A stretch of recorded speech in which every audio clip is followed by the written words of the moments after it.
Welcome to the February edition of AJP-Heart and Circulatory Physiology video table of contents, or from the editor's desk. As of this taping, we've published 3 reviews in February that were products of some of our recent calls for papers and 9 original research articles. Remember, we keep posting papers until the end of the month, so there's more to come. We cover some unique topics and highlights and some very innovative work this month. So let's get started. Review on the bioactive components of flaxseed that stem from our recent call on natural products and cardiovascular disease. Parika et al. Discuss several preclinical and clinical studies that have shown the beneficial cardiovascular effects of dietary supplementation with flaxseed. The cardiovascular effects of dietary flaxseed have included an antihypertensive action, anti-atherogenic effects, a lowering of cholesterol, anti-inflammatory action, and the inhibition of arrhythmogenesis. Its enrichment in omega-3 fatty acid, alpha-linolenic acid, and antioxidants, as well as high fiber content, have been implicated primarily in these beneficial cardiovascular effects.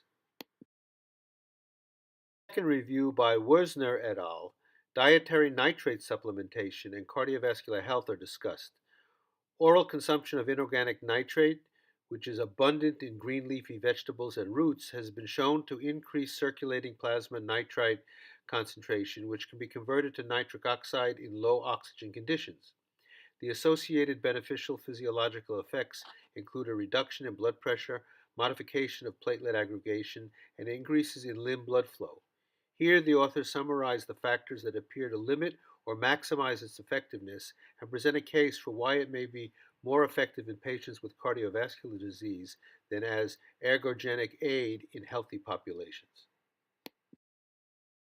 Tazumi et al. Examined whether chronic estrogen replacement has an inhibitory effect on stress-induced pressor responses via the beta-2 adrenoreceptor in peripheral arteries of overectomized rats.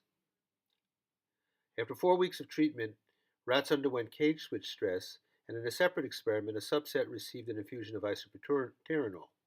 Pretreatment with atenolol reduced blood pressure responses in both groups. However, butoxamine enhanced the pressor response only in the 17-beta estradiol treated group. In addition, the intravenous isobutyrenol-induced depressor response was significantly enhanced in the E2 treated group compared with the placebo group. These results suggest that estrogen replacement attenuated the stress-induced pressor response, probably by suppressing vasoconstriction via the action of beta-2 adrenoreceptors in peripheral arteries of overectomized rats. Eschiari and co-workers examined the role of MMP9 in aged rats post-myocardial infarction. 17 to 28-month-old male and female C57 Black 6J wild-type and MMP9 overexpressing transgenic mice were used to evaluate the effects of aging superimposed on myocardial infarction. Despite similar infarct areas and mortality rates at day 7 post-MI, aging transgenic mice showed improved diastolic properties and remodeling index compared to wild-type mice. RNA sequencing analysis of cardiac macrophages isolated from day 7 post-MI infarcts identified 1,276 statistically different genes, 994 increased and 282 decreased in transgenic mice.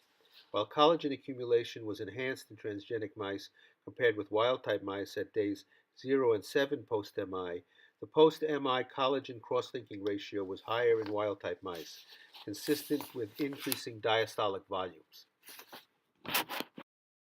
Kempf et al. Examined the autonomic responses to dynamic muscle stretch in a rodent model of peripheral arterial disease. They tested the hypothesis that increases in mean arterial pressure and renal sympathetic nerve activity during 1 Hz dynamic stretch are larger when evoked from a previously ligated hind limb compared with those evoked from the contralateral freely perfused hind limb.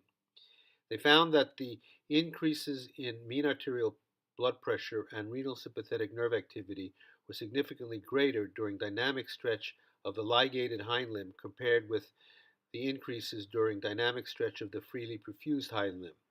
These findings suggested that the exaggerated mechanically sensitive component of the exercise pressor reflex found during dynamic muscle contraction in this rat model of simulated peripheral arterial disease involves a chronic sensitizing effect of ligation on muscle mechanoreceptors, cannot be attributed solely to acute contraction-induced metabolite sensitization.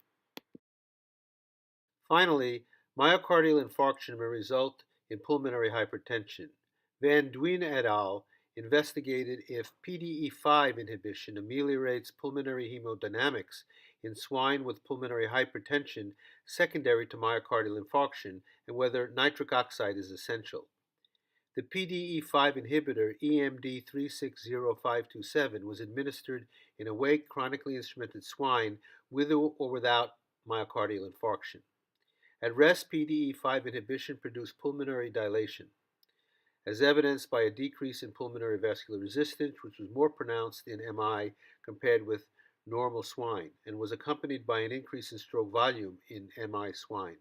Both pulmonary vasodilation and increased stroke volume were maintained during exercise, suggesting that this therapy may improve exercise capacity in patients with pulmonary hypertension secondary to MI. These observations indicate that PDE5 inhibition represents an interesting new pharmacotherapeutic approach in early pulmonary hypertension after a recent MI. You're watching the February edition of From the Editor's Desk. Remember, February is Heart Month and Valentine's Day, so keep up the good work to further understand the mechanisms of cardiovascular disease.